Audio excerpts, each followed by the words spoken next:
వీటెన్ news కి స్వాగతం. సిర్పూర్ నియోజకవర్గంలో పేద విద్యార్థులకు ఉపకార వేతనాల కోసం తల్లడిల్లుతున్న వారికి ఒక వరంగా సంతోష్ స్కాలర్షిప్ పొందడం సంతోషకరమైన విషయమని మొత్తం రాష్ట్రానికి 300 స్కాలర్షిప్స్ ఉండగా అందులో 100 మందికి సిర్పూర్ నియోజకవర్గంలో ఎండి అజిత్ ప్రేమ్జీతో ప్రత్యేక వర్గంలోని పేదలకు అందేలాగా చూస్తున్న డాక్టర్ ఆర్ఎస్ ప్రవీణ్ గారికి స్కాలర్షిప్ పొందిన విద్యార్థులకు ధన్యవాదాలు తెలిపారు. ఈ విధంగా స్కాలర్షిప్ పొందిన విద్యార్థులతో ఎన్టీఆర్ చౌరస్తా నుండి ప్రధాన వీధుల గుండా ర్యాలీ చేపట్టి అనంతరం పద్మశాలి భవన్ లో సన్మాన కార్యక్రమాన్ని ఏర్పాటు చేశారు. ఈ సందర్భంగా డాక్టర్ ఆర్ఎస్ ప్రవీణ్ కుమార్ మాట్లాడుతూ ఎంతో మంది చదువుకోవడానికి ఉన్నత ఆర్థిక పరిస్థితుల దృష్ట్యా చదువు మధ్యలో ఆపేసి దుర్భరమైన జీవితాన్ని గడుపుతున్నారని, కూలి పండ్లకే పరిమితం అవుతున్నారని, వాళ్ళ కోరికలు నెరవేర్చడం లేదని గమనించి ప్రత్యేక శ్రద్ధ తీసుకుని నియోజకవర్గానికి 100 మంది డిగ్రీ విద్యార్థులకు స్కాలర్షిప్ అందచేయడం కోసం ప్రత్యేకమైన ఏర్పాట్లు చేసి అవి అందేలాగా చూస్తున్నాం. ఆర్ఎస్ ప్రవీణ్ సార్ కు విద్యార్థులు కృతజ్ఞతలు తెలియజేశారు. అదేవిధంగా వారి యొక్క జీవన పరిస్థితులు తెలియజేసి బాధపడడంతో స్కాలర్షిప్ సంతోషాన్ని వెలిబుచ్చారు.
పెళ్ళైంది చిన్నతనంలోనే, ఇద్దరు పిల్లలున్నారు, కానీ చదువుకోవాలన్న కళ మాత్రం ఇంకా బతికే ఉన్నది.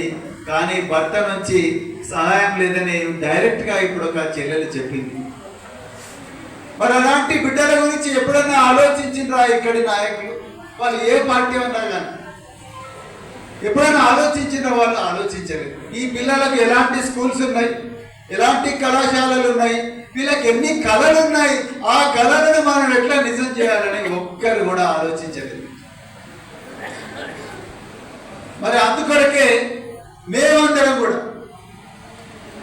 ఒకసారి ఆలోచించి మనం ఏదైతే బాల్యంలో పొందలేదో మన బిడ్డల కన్నా అందాలి అని చెప్పి నేను మమతను రిక్వెస్ట్ చేశాను. మమత నాకు ఒక విచిత్రమైన పరిస్థితిలో కలిసింది. కోవిడ్-19 వచ్చింది. దేశం అంతా కూడా లాక్డౌన్ ఉన్నది. నా ఆఫీసు ముందు సాయంత్రం 7 గంటలకి 2 అమ్మాయిలు మాస్క్ పెట్టుకొని వచ్చిండ్రు.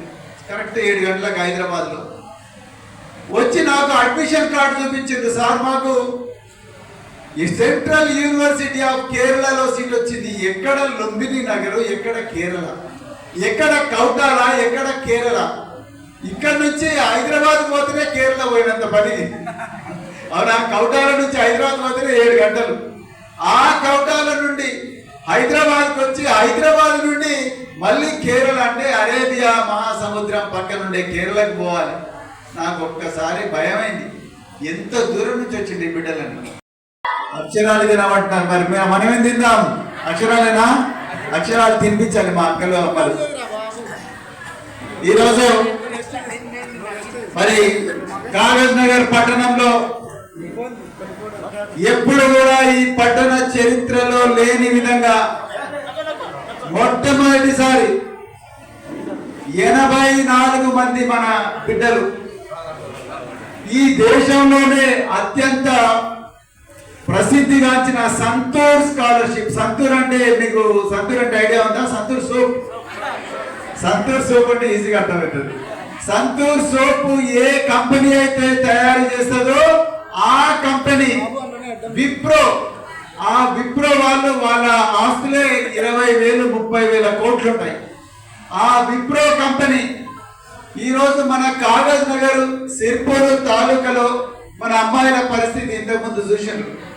వాళ్ళందరి పరిస్థితి చదవాలని ఉంది, కానీ చదువుకోవడానికి డబ్బులు లేవు అన్న బాధలో ఉన్నారు కాబట్టి వాళ్ళందరికీ కూడా ఒక మంచి ప్రోత్సాహం ఇవ్వాలని చెప్పి మరి మేము అజీం ప్రేమ్జీ ఫౌండేషన్ అడిగితే ఈరోజు వాళ్ళు చాలా పెద్ద మనసుతోని తెలంగాణలో 300 స్కాలర్షిప్లు ఇస్తే దాదాపు 100 సిర్పూర్ తాలూకుకే ఇచ్చింది.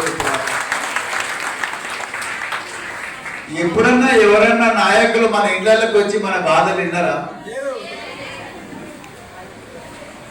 ఎప్పుడన్నా వాళ్ళు మన బిడ్డలు ఎంత కష్టాలలో బతుకుతున్నారు విన్నారా? ఒక అమ్మాయి కాలేజీ ఫీ కట్టాలంటే కూలి పనికి సెల్ ఫోన్ లో వాళ్ళ ఇంటి ఫోటో చూపిస్తే నాకైతే కళ్ళల్లో నీళ్ళు వచ్చినాయి. ఒక రేకుల షెడ్, మరి రేకుల షెడ్లో పుట్టినందువల్ల ఈ పిల్లలు వాళ్ళ కళలన్నీ చంపుకోవాలా అంటే टीना शेड में आप जी रहे, टीना शेड में पैदा हो गए, लेकिन काम तो 1000 है, फिर करना क्या? क्या उसका गुनाह क्या है? पैदा तो हो गई, गरीबी है, मजबूरी है, भूखे पेट है, लेकिन देखना इंसान इंसानियत है, इंसान क्या, इंसान का फ्यूचर है. तो నేను అనుకున్నా రే బాబురే బాబు వీళ్ళ కళ నిజం చేయాలని చెప్పి ఈరోజు నాకు చాలా ఆనందంగా ఉంది. మా అందరికన్నా గొప్పగా మమత మాట్లాడింది. అవునా, హైదరాబాద్ నుంచి కేరళ యూనివర్సిటీ, ఇక్కడ నుంచి ఆమె చదువుకున్నది మన మహారాష్ట్ర బార్డర్ జామ్, అక్కడ నుంచి చదువుకొని అక్కడ నుంచి కేరళ యూనివర్సిటీ ఈరోజు పెద్ద లీడర్ గా వచ్చింది మమత మనందరికి. నేను చెప్పిన వెంటనే మమత నువ్వు ఏమైనా చేయి, ఈ సిర్పూర్ కాన్స్టిట్యూన్సీలో నాకు 100 మంది అమ్మాయిలను చదివించాలి, వాళ్ళకి స్కాలర్షిప్ ఇప్పించాలంటే ఆమె ఒక్కరోజు కూడా సార్ నాకు ఎంత జీతం ఇస్తారని అడగలేదు. మీరు జాగ్రత్తగా వినాలి మిత్రులారా, నాకు ఎంత జీతం ఇస్తారని అడగలేదు.